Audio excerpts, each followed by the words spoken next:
Violence is evil. So why do we look up to characters like Goku who seem to exhibit a love for violence? But if violence is so bad, then why do we call on violent men to protect us from other violent men? Is there a difference, or are we evil for engaging in any sort of violence? The University of Chicago Press Journal says, across all cultures, men are more physically aggressive than women, and that this is one of the largest gender differences in psychology. But is that a bad thing?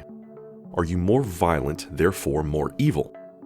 Goku, along with several of our childhood heroes, are incredibly violent. Does this make them evil? If men commit more violent crimes and make up more than 93% of the prison population, then how can we see ourselves as anything other than 93% evil? That statistic, while true, doesn't cover the whole issue. For instance, men are more likely to fight and therefore die in war. We're more likely to sacrifice ourselves for women and children. With statistics like these being true, it's no wonder why so many of us also look up to a character that's both violent and self-sacrificing. And that knowledge gives us some insight as to why we admire the characters we do. They seem to encapsulate what we're all trying to become. We know this from an early age. What isn't obvious is putting it into words. We relate to the loneliness of Naruto, the manliness of Bruce Wayne, and the levity of Goku in the face of death. We even enjoy dressing up as them in an attempt to embody their spirit. Many young men also do this with their fathers. Those of us who weren't lucky enough to have that role model, for better or worse, find it elsewhere. Goku is a near perfect role model for young men.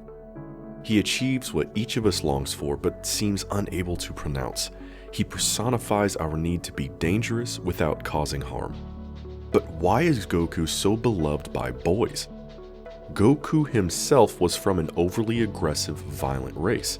Not only was he from a violent race, he's also the most violent gender of an already violent race.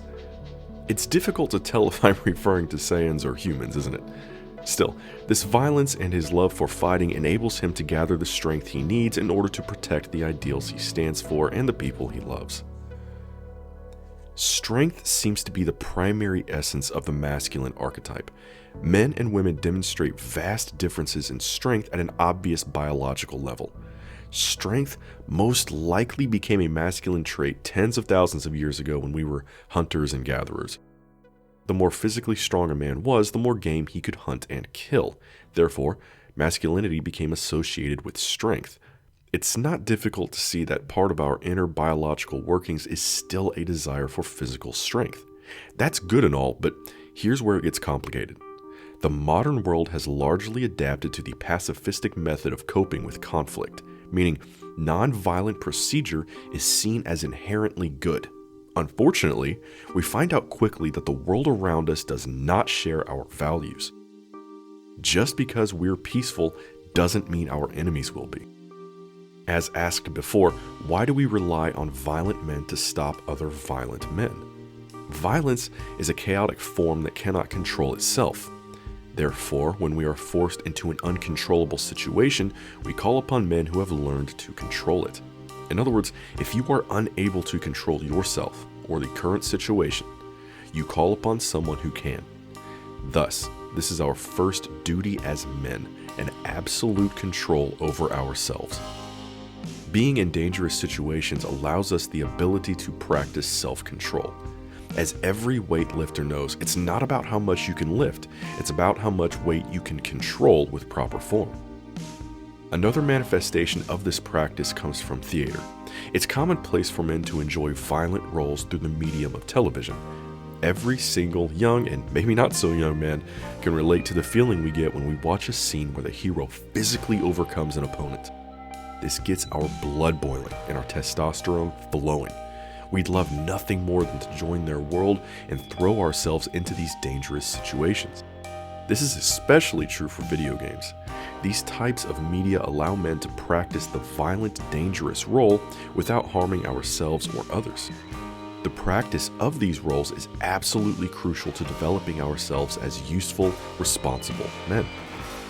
Now, our modern society tells men to throw away their violent tendencies. seemingly not understanding that it is our violent tendencies that enables us to protect those around us. It's like if Goku wasn't allowed to practice his violent training and could only use violence during life or death situations. He would die almost immediately. It's the practice of violence that enables us to train and practice self-control. Without this training, we cannot be expected to perform well when it's time to actually use it.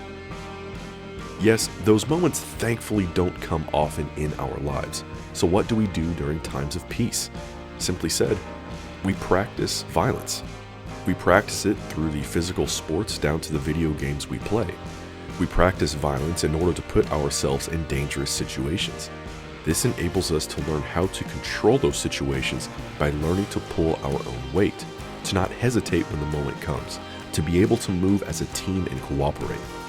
This is not a longing for evil. Historically, evil has thrived under government.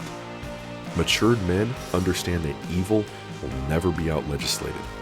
There will inevitably come a time where it is our duty to protect the innocent, provide for the weak, and yes, violently destroy evil.